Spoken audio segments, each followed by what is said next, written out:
इस समय में दल बदलू और तमाम बड़बोलापन वाले नेता जो हैं ये सबक सीखेंगे और जो लोग इस जीत पर घोसी की सम्मानित जनता को बहुत बहुत बधाई हम गोरखपुर वासियों की तरफ से।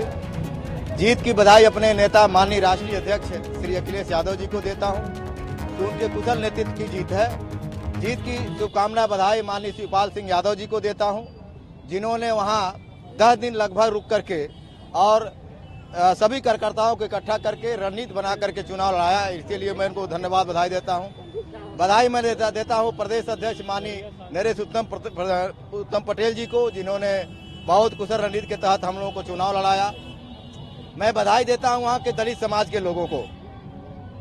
इस नाते इस बात को बधाई देता हूं कि माननीय वहां के जो दलित समाज के लोग हैं, उनको इस बात की बड़ी बधाई देता हूं कि एक तरफ बहुजन समाज पार्टी के नेत्री सुप्रीमो उन्होंने कहा कि या तो नोटा दबा दो या तो वोट डालने मत जाओ, लेकिन वहां के जो दलित समाज के मतदाता लगभग 70 से 75 हजार चमार बिरादरी के हैं, उन्होंने लोकतंत्र बचाने के लिए, संविधान को बचाने के लिए और भारतीय जनता पार्टी को सत्ता से बेदखल करने के लिए उन्होंने जो मजबूत निर्णय लिया है, मुझे ऐसे निर्णय पर ब्रजेश कुमार गौतम जिला अध्यक्ष समाजवादी पार्टी, जो हम लोग गांव-गांव घूम करके वहां के दलित समाज को लोगों को जगाने काम किया, पिछड़े समाज के लोगों को जगाने काम किया, ऐसे सभी साथियों को धन्यवाद बधाई देता हूं, जिन लोगों ने इस चुनाव में इंडिया नामक गठबंधन को बहुत मजबूती के साथ ताकत दे करके घोसी के चुनाव से शुरुआत करी है। आने वाले 2024 में भारतीय जनता पार्टी को हराने के लिए जिस तरह से यहाँ के समाजवादी पार्टी गोरखपुर के कार्यकर्ताओं ने बहुत चालाकी और मजबूती के साथ लड़ करके और जिताया है, मैं अपने तरफ से जिलाध्यक्ष होने के नाते अभी सभी साथियों को, सभी पदाधिकारियों को बहुत बहुत बधाई देता हूँ, शुभकामना देता हूँ। और अंत में ये कहना चाहता हूँ कि जिस तरह से ओम प्रकाश राजभर जो आए दिन गलत बयानबाजी करते थे, उन्होंने कहा कि अहिरों की बुद्धि 12 बजे के बाद खुलती है। ये उनके खिलाफ मुकदमा हो सकता है, लेकिन यादव समाज के लोगों को मैं बहुत धन्यवाद देता हूं कि उन लोगों के तरफ से किसी भी प्रकार की क्रिया प्रतिक्रिया नहीं हुई, बहुत धैर्यता से काम लिया और कुछ भी नहीं कहा उन्होंने। और इसी तरह से बड़बोले नेता कभी भी उनका बाप और बेटे यानी ओम प्रकाश राजभर और उनका बेटा अरविंद राजभर आए दिन कुछ न कुछ कहते रहते हैं समाजवादी पार्टी के नेतृत्व को, समाजवादी पार्टी के कार्यकर्ताओं को।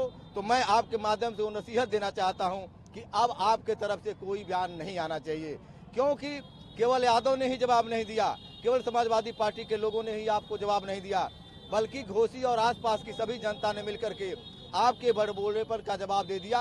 आप बुरी तरह से हार गए, आप मुंह दिखाने लायक नहीं है। कई लोग तो ये कह रहे हैं, सोशल मीडिया पर चल रहा है कि मेढक टर चलते हैं और जब चुनाव आता है खत्म हो जाने के बाद चले जाते हैं। दूसरी तरफ जो दारा सिंह चौहान है, भारत की किसी मजबूत पार्टी को उन्होंने छोड़ा नहीं, चाहे बहुजन समाज पार्टी हो या समाजवादी पार्टी हो या कांग्रेस हो या फिर भाजपा हो या फिर बसपा हो या फिर सपा हो। अंत में 14 महीने के बाद ही उन्होंने इस्तीफा दे करके और समाजवादी पार्टी इस्तीफा दे करके और वो चले गए भाजपा में और जा करके उन्होंने खुद अपनी भद्द पिटवा ली। अब वो भी अपना मुंह दिखाने लायक नहीं है। इस चुनाव ने तय कर दिया कि जो भी छोट भैया नेता बड़बड़ बोलते हैं, अब उनकी बोलती बंद हो जाएगी। अब ऐसी गलती कोई करेगा नहीं। और ये चुनाव इतना बड़ा लाइन खींच दिया, इतना बड़ा लकीर खींच दिया कि अब जो होने वाला चुनाव है, एक वही चुनाव होने जा रहा है 2024 का, संविधान को बचाने और लोकतंत्र को बचाने के लिए। और दूसरी तरफ भारतीय जनता पार्टी लोकतंत्र को कमजोर और संविधान कमजोर को करने जा रही है। हम समाजवादी लोग मिल करके, समाजवादी पार्टी के लोग उन बस्तियों में जाएंगे जो हमसे काफी दूर रहे हैं, उनके पास जाकर के हमको जोड़ेंगे और जोड़ करके 2024 का चुनाव आदरणीय माननीय राष्ट्रीय अध्यक्ष जी को मजबूत करने काम करेंगे। 80 में से 80 सीट जीत करके भारतीय जनता पार्टी की सुथरा साफ करने काम करेंगे। समाजवादी पार्टी ने तो कल ही चुनाव जीता, जश्न आज क्यों है? हाँ, इस नाते जश्न है कि समाजवादी पार्टी के हजारों की संख्या में बहुत गोपनीय तरीके से हम सबकी रणनीति थी कि कोई हल्ला दुल्ला नहीं करेगा, गोपनीय तरीके जाएंगे और अपने अपने वार्डों में, अपने अपने सेक्टरों में, अपने अपने बूथों पर जाकर के चुपचाप चुनाव लड़ेंगे। कोई जाने नहीं कि गोरखपुर के लोग आए हैं और गोरखपुर के लोगों ने इतिहास बदला है। मुझे अपने कार्यकर्ताओं पर गर्व है। तो जो सभी लोग वहाँ थे, इस नाते कल का समय से आना, गोरखपुर न पहुँचना, आज हम लोगों ने निश्चित किया कि आज हम लोग मिठाई खाएंगे और खिलाएंगे, अपने लोगों को खुशियों का धन्यवाद देंगे और जश्न मनाएंगे। धन्यवाद। घोसी विधानसभा उपचुनाव को लेकर जश्न चल रहा है, क्या कहेंगे? देखिए, घोसी विधानसभा के उपचुनाव को भारतीय जनता पार्टी और उसके गठबंधन एनडीए ने प्रतिष्ठा का सवाल बना दिया था। आपने देखा होगा किस तरीके की लड़ाई वहाँ चल रही थी।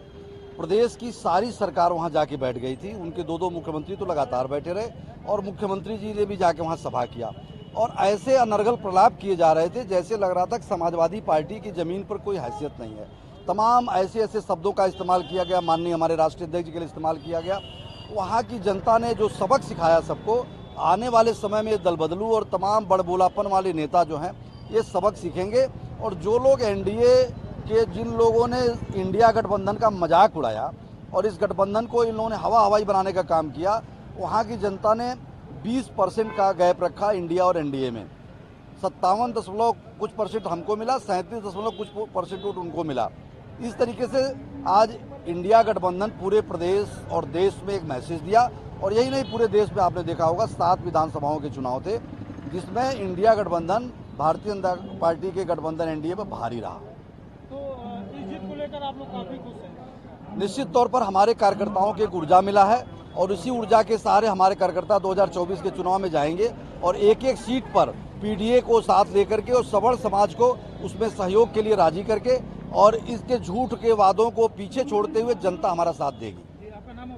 अवधेश यादव, प्रदेश सचिव, समाजवादी पार्टी। हमसे जुड़े रहने के लिए हमारे YouTube चैनल को सब्सक्राइब करें और नई वीडियो की नोटिफिकेशन के लिए बेल आइकॉन को दबाएं। अगर आप ये वीडियो Facebook पर देख रहे हैं तो लाइक जरूर करें और ज्यादा से ज्यादा शेयर करें। धन्यवाद।